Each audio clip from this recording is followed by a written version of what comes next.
22-year-old Lindy Lamont Jones has pled guilty to murder and possession of a weapon during a violent crime. 3 years earlier, Jones shot and killed 18-year-old Willie Fields Jr., a friend of his younger brother, Jalen.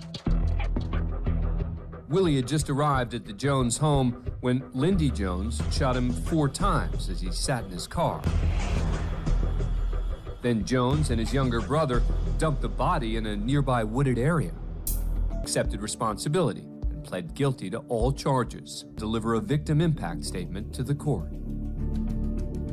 By her side is Willie Fields Sr., her husband, and the victim's father. John.